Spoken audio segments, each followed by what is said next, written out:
Sir आपने police बनना ही क्यों चुना? पुलिस में बनना इसलिए चुना कि जब मैंने एजुकेशन लेना शुरू किया, जब मेरी स्कूलिंग हुई, तो उस समय ऐसा कुछ सोच नहीं रखा था कि मुझे करना क्या है, क्योंकि सभी के घर में कोई ना कोई गाइडेंस देने वाला होता है। तो हम एक छोटी सी जगह में रहते थे। इटारसी एक छोटी जगह है, मध्य प्रदेश का एक नर्मदापुरम जिला है, उसका तहसील है इटारसी। तो वहाँ कुछ पापा रेलवेज में नौकरी करते रहे, हैवी रिपेयर में मेरे फादर थे। तो ऐसा कुछ कोई गाइड करने वाला हमें था नहीं। तो जिसने जो बोला कि आप आईटीआई कर लो, तो पहले मैंने आईटीआई में एडमिशन ले लिया स्कूलिंग के बाद। फिर बोला लोगों ने कि इंजीनियरिंग अच्छी चीज़ है तो इंजीनियरिंग कर लीजिए, तो मैंने डिप्लोमा इंजीनियरिंग में फिर मैंने एडमिशन लिया। आईटीआई मेरा 1 साल हुआ, देन उसके बाद फिर मैं डिप्लोमा इंजीनियरिंग में चले गया। फिर उसके बाद ऐसा लगा कि यार इससे भी बढ़ के कुछ देख लें, अगर कुछ लगता है तो वो डिप्लोमा इंजीनियरिंग कंप्लीट हुआ। देन फिर मुझे ऐसा कहीं ना कहीं लगा कि प्राइवेट जॉब्स करने चाहिए, तो तैयारी की मैंने। तैयारी करने के बाद अगर मैं मध्य प्रदेश की बात करूं, तो मध्य प्रदेश में पुलिस की वैकेंसी निकलती है, मेडिकल विभाग की और शिक्षा विभाग की। अब मेडिकल से मैंने ऐसा कुछ कर नहीं रखा था जिसमें कि मैं जा सकूं, और शिक्षा विभाग में भी मैंने ऐसा कुछ बीएड डीएड नहीं कर रखा था कि मैं उसमें जा सकूं। तो बहुतायत नौकरी ज़्यादा, अगर नौकरी की मैं बात करूं तो ज़्यादा नौकरी जो है वो पुलिस विभाग में निकलती। तो फिर टारगेट मेरा था कि मैं पुलिस विभाग में जाऊं। बट इसके पहले भी मैं प्राइवेट सेक्टर में बहुत सारी नौकरी मैं देख चुका हूं, और वो मेरे हाथ नहीं लगी, क्या या ये कह सकते हैं कि मेरे नसीब में नहीं था, इसलिए वो मैं नहीं कर पाया। इसलिए जैसी पुलिस की वैकेंसी निकली तो एज ए कांस्टेबल मैं उसमें भर्ती हुआ, जो कि छोटी पोस्ट होती है। और उसके बाद फिर मैं सब इंस्पेक्टर के लिए डायरेक्ट मैं 2008 में मैंने एग्ज़ाम दिया, और किसी कारण से उसका 2010 में वो रिज़ल्ट आ पाया, और मैं फिर उसमें एंटर होके फिर आज आपके बीच हूँ, आज इंस्पेक्टर बना हूँ। तो इसमें मेरे परिवार का और माँ बाप का बहुत बड़ा हाथ है, और ईश्वर का तो हाथ है ही है जी। अच्छा आप ये बताइए आप कहाँ से हैं और यहाँ कैसे? मैं मध्य प्रदेश में भोपाल सिटी है, जो कि वहाँ से बिलोंग करते हैं। और अभी मध्य प्रदेश में हमारे जो पुलिस के मुखिया हैं कैलाश मकवाना जी, तो उनके द्वारा एक एमओयू साइन किया गया है, या यूँ कहें कि शासन द्वारा एक एमओयू साइन किया गया। उसके तहत पुलिस के अधिकारी कर्मचारियों को यहाँ बुलाया गया, जिसमें एक प्रोग्राम था ब्राइटर माइंड। तो आज बच्चों के दिमाग को कैसे उन्नत किया जा सकता है, बच्चों के दिमाग में वो कौन सी चीज़ें हैं, वो कौन सी प्रक्रिया है, या वो प्रोसेस हम कहें कि वो प्रोसेस करके हम बच्चे के दिमाग को डेवलप कर सकते हैं। यूँ कहें कि जो पुराने हमारे लोग हुए, जो एक विद्वानों में अगर हम नाम लें या महापुरुष में नाम लें, तो स्वामी विवेकानंद हैं और आइंस्टाइन हैं, जो जिन्होंने अपने दोनों ही ब्रेन का बहुत यूज़ किया। हम ब्रेन में उतना खर्च नहीं करते जितना हमको खर्च करना चाहिए, या कि हम सामान्य भाषा में कहें कि हम दिमाग का ज़्यादा यूज़ नहीं करते। और ये दो शख्सियत है जिन्होंने दिमाग का भरपूर यूज़ किया। ऐसी शख्सियत है कि इनको ऐसा कोई व्यक्ति नहीं है जो पहचानता ना हो उनकी एबिलिटी के कारण। तो ऐसा था, इसलिए यहाँ पे हम आए, और यहाँ पे काफ़ी कुछ हमने सीखा। और ब्राइटर माइंड जैसे हमने किया शांति वनम में, कान्हा शांति वनम में हमें बुलाया ही इसलिए गया था कि और आप कितने लोगों को लाभान्वित कर सकते हैं। जो बच्चे पुलिस विभाग के जो बच्चे हैं, तो उनको कैसे ब्राइटर माइंड में शामिल किया जाए, उनको कैसे एजुकेट किया जाए इस प्रोग्राम से। तो उसी के लिए यहाँ बुलाया गया था, जो कि बहुत सक्सेसफुल हुआ और आज कंप्लीट हुआ। और अब मुझे कल जाना है, सुबह 6 बजे मेरा गाड़ी है, तो उसी तैयारी में अब लगा हूँ कि अच्छे से जाएंगे, और आगे की और भी प्रक्रिया है, जो ये पूरा कोर्स है, अच्छे से संपन्न हो। तो दादी को और जो संस्था के जो भी लोग काम करते हैं, उन सभी को मेरा बहुत बहुत धन्यवाद है, साधुवाद है कि उन लोगों ने हमें इस लायक समझा, बुलाया और ये प्रशिक्षण दिया, और रहने की इतनी बेहतरीन व्यवस्था दी, खाने के लिए इतना बेहतरीन खाना हमने खाया, और इतने बढ़िया परिवेश में हम रहे कि जहाँ देखते हैं वहाँ हरा हरा बिल्कुल दिखता है। मतलब पूरा ग्रीन है, इतनी ग्रीनरी में रहने का हमें सौभाग्य प्राप्त हुआ। इसके लिए तहे दिल से दादी का धन्यवाद, शुक्रिया अदा करता हूँ जी। आप फिर से यहाँ आना चाहेंगे? मैं यहाँ हर बार आना चाहूँगा। मुझे ऐसा लगता है कि साल में 1 या 2 बार आना बिल्कुल बनेगा ऐसा प्रोग्राम, क्योंकि पुलिस है, पुलिस की बाउंडेशंस भी है, तो छुट्टी मिलना भी इतना जल्दी जल्दी एकदम मिल नहीं पाएगी, पर इच्छा तो यही है कि मैं हर 6 महीने में यहाँ आऊँ। Always welcome sir. जी जी जी, थैंक यू। अगर हम आज के विद्यार्थियों को बताना चाहें कि पुलिस में कैसे आ सकते हैं, तो आपकी अच्छा। क्या गाइडलाइंस है? तो पुलिस में 3 स्टेजेस हैं जैसे आप आ सकते हैं पुलिस में एंटर्ड के लिए। जैसे कि आप कांस्टेबल एक पोस्ट कहा जाता है जिसको कि आरक्षक कहते हैं। तो आरक्षक पोस्ट पे अगर आना है किसी को, तो वो एलिजिबिलिटी जो है वो 10th क्लास में अनिवार्य रूप से की जानी चाहिए। उसके बाद उनका जो एंट्रेंस एग्जाम दिया जाता है, जो कि पहले व्यापम के थ्रू लिया जाता था, अभी भी शायद व्यापम के थ्रू ही एग्जाम लिया जाता है, तो वो क्लियर करना पड़ता है व्यक्ति को। और 10th का आपका पास होना आवश्यक है, तो वो एंटर हो सकता है। अगर वो मेरिट में अगर वो आते हैं और 10th क्लास पास है तो वो आ सकते हैं। उसके बाद दूसरा स्तर की अगर हम बात करें कि सब इंस्पेक्टर की अगर हम बात करें, यानी कि 2 स्टार, तो पहले तो मैं आपको एक टीआई तक के पोस्ट बता देता हूँ कि जो कांस्टेबल है वो रैंक नहीं होती उसमें कोई भी, मतलब केवल वर्दी पहने होते हैं कांस्टेबल्स, और उस पर किसी तरह की रैंक नहीं लगी होती है। फिर सीनियर कांस्टेबल होते हैं जिसमें कि 2 फित्ती लगी होती है साइड में, और वो सीनियर कांस्टेबल कहलाते हैं। और उसके बाद जब 3 फित्ती इधर साइड में लगी होती है, वो 2 कलर की होती है, एक व्हाइट होती है और एक रेड होती है। तो डिपेंड करता है कि अगर वो बटालियन में है तो व्हाइट कलर की लगी होगी, अगर वो थाने में है तो रेड कलर की होगी। और जो बड़ी सिटीज है, मेट्रो सिटीज में, यहाँ ऊपर लगी होती है, वो होती है गोल्डन कलर की। तो वो भी हवलदार होते हैं, तीनों ही हवलदार होते हैं, या हेड कांस्टेबल इनको कहा जाता है। बटालियन एक ऐसी यूनिट होती है जो कि जब भी कभी सडन बल की आवश्यकता होती है तो वहाँ बल भेजा जाता है।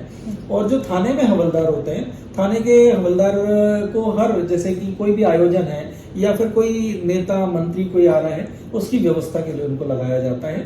और थाने में जो काम होते हैं, जो जिस एरिया में हम रह रहे हैं, तो वहाँ का जो थाना क्षेत्र के जो भी अपराध बनते हैं वो भी वो पंजीबद्ध करने के वो रखते हैं। और ज्यादातर हेड साहब को, जो कि दीवान जी भी कहा जाता है उनको, थाने में होते हैं, और वो थाने के वो कहलाते हैं, एससीएम कहलाते हैं, कि पूरा हेड होते हैं थाने के, तो सारा कुछ हेड मुहर्रिर का भी काम वो करते हैं। एसएचओ क्या करते हैं? एसएचओ मैं बता देता हूँ आपको कि इसके बाद जो अगला पोस्ट होता है एएसआई का होता है, असिस्टेंट सब इंस्पेक्टर। और वो सब इंस्पेक्टर के बिहाफ में काम करते हैं कि सब इंस्पेक्टर को अगर कोई काम दिया तो उनके साथ मिलकर वो काम करते हैं। या कई जगह जब सब इंस्पेक्टर नहीं होते, सब इंस्पेक्टर मोस्टली छोटे थाने में या किसी चौकी में सब इंस्पेक्टर्स को रखा जाता है। उसके साथ ये कई जगह अगर सब इंस्पेक्टर अवेलेबल नहीं है तो एएसआई भी उन चौकियों पे काम करते हैं। और उसके साथ ही साथ आपका इंस्पेक्टर होते हैं जिनको कि एसएचओ भी कहते हैं, हाँ, और टीआई कहते हैं, टाउन इंस्पेक्टर कहते हैं। एक ही पोस्ट होती है, इसमें कोई बड़ी और छोटी बात नहीं है।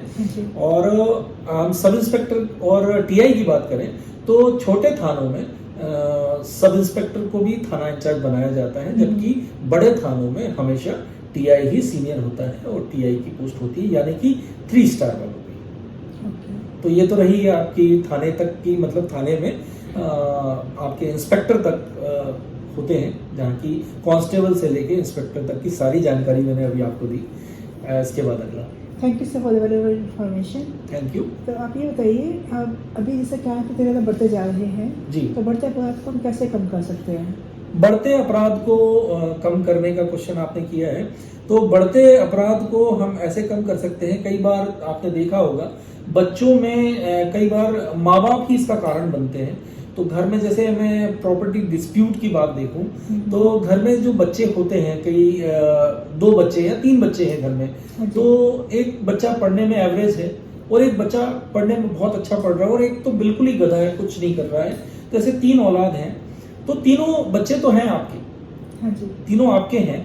और कई बार माँ बाप ये बोलते हैं कि जो बच्चा अच्छा पढ़ने में अच्छा हो गया, वो डॉक्टर इंजीनियर या कुछ बन गया, तो माँ बाप बोलते हैं कि ये 10 एकड़ या 20 एकड़ जो भी ज़मीन आपकी है, तो उस बच्चे को नहीं देते जो काबिल है, उस बच्चे को दिया जाता है। वो ये बोलते हैं कि भाई आपने तो अपना कर लिया, आप डॉक्टर बन गए, इंजीनियर बन गए, उस बच्चे को दे दिया जाता है जिसने लाइफ में कुछ नहीं किया। तो यहाँ से डिस्प्यूट चालू होते हैं। अच्छा, ऐसा भी होता हाँ, है? यहाँ से डिस्प्यूट इसलिए चालू होते हैं कि वो बोलते हैं कि यार इसने लाइफ में कुछ नहीं किया, सब कुछ पढ़ाई लिखाई कुछ नहीं की, और इसको माँ बाप ने दे दिया, अब ये तो बेच देगा। हाँ जी। वो बोलते हैं ना, पूत सपूत तो क्यों धन संचय, और हाँ पूत जी। कपूत तो क्यों धन संचय। यस। तो इसका मतलब ये है कि अगर बच्चा पढ़ने में बहुत अच्छा है, हाँ जी। तो धन संचय की जरूरत नहीं है। हाँ जी। और बच्चा अगर पढ़ने में डफर है या वो बिल्कुल गधा है, पढ़ नहीं पा रहा है, और उसके बाद आपने धन चाहे जितना भी संचय करके उसको रखा हो, इस्तेमाल वो कर बर्बाद पाएगा। कर देगा उस धन को। तो इसलिए ये कहावत यहाँ चरितार्थ होती है हाँ कि जी। जब भी कभी आप बंटवारा करें, 2 संतान हो, 3 हो, या इवन कई बार मैंने देखा है कि लड़कियों को इससे दरकिनार कर दिया जाता है, हाँ पर जी। लड़कियों का भी उतना ही हक है जितना कि लड़कों का। तो जब भी प्रॉपर्टी का आप बंटवारा करें तो समान रूप से करें। वो हाँ जी। गधा वाला बच्चा भी आपका है, होशियार भी आपका है, और एवरेज वाला भी आपका हाँ है। जी। तो समान रूप से प्रॉपर्टी का बंटवारा करें। और एक एज होती है जब रिटायरमेंट के बाद या रिटायरमेंट के करीब करीब आप होते हैं, तो 55-60 की एज में आपको वसीयत बना लेनी चाहिए।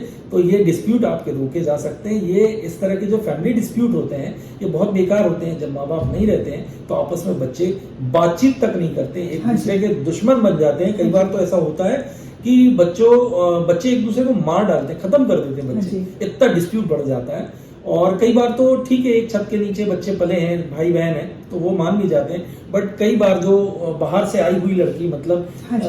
बहू उस घर हाँ की, जी। तो वो भी कई बार आग और घी का काम करती है। तो इस तरह से परिवार नष्ट होते हैं। हाँ तो जी। ये एक बड़ा एक मुद्दा देखा जा रहा है आजकल, अच्छा। प्रॉपर्टी का। प्रॉपर्टी से रिलेटेड कई अपराध इस तरह से होते हैं। हाँ जी सर। जी। थोड़ा आप साइबर फ्रॉड के बारे में बताइए सर। साइबर फ्रॉड, ये क्या है? तो साइबर फ्रॉड के मैं अगर एक क्वेश्चन से बोलूं तो ये एकदम से डिफाइन नहीं होगा। साइबर फ्रॉड एक वृहद विषय है कि साइबर फ्रॉड मतलब एक लिंक के जरिए हो गया कि अनवांटेड लिंक को आपने छेड़ दिया, हाँ जी। या फिर आपका जो क्रेडिट कार्ड है, डेबिट कार्ड से होने वाले फ्रॉड है, हाँ जी। या फिर आपके किसी डॉक्यूमेंट से होने वाले फ्रॉड है। हाँ जी। आजकल एक डिजिटल अरेस्ट वाला एक बहुत हाँ जी। अभी चल रहा है। इसके बारे में जानना तो चाहेंगे डिजिटल सर। अरेस्ट मैं आपको बताता हूँ कि डिजिटल अरेस्ट एक ऐसी चीज है कि आपको डरा दिया जाता है इतना कि आपके बच्चे ने कोई अपराध किया है और उस बच्चे को हमने डिटेक्ट किया है, हमने मुंबई में आपके बच्चे को ड्रग के साथ पकड़ा है। इस तरह का या तो फोन आता है, फिर ये कोई बोलेगा कि मैं कलेक्टर बोल रहा हूँ, या फिर मैं एसपी बोल रहा हूँ, या व्हाटएवर जो भी रैंक वो बताए कि मैं कस्टम से बोल रहा हूँ। इस तरह से डराया धमकाया जाता है, जो कि अभी गवर्नमेंट अवेयरनेस भी फैला रही है। जिस तरह से जैसी कॉल आता है तो आपको इस तरह की कॉल आए तो उसको एंटरटेन ना करें, गवर्नमेंट भी अभी बता रही है। पर इसमें ये होता है कि जब आप डर जाते हैं तो उस डर से ही आपके पैसा वो बनाते हैं और वो पैसा आपका अकाउंट खाली कर लेते हैं। वो बोलते हैं कि भाई आपके बच्चे को अरेस्ट किया है, आपने अगर इतना पैसा फला फला अकाउंट में नहीं डाला तो हम आपके बच्चे के खिलाफ एक्शन लेंगे।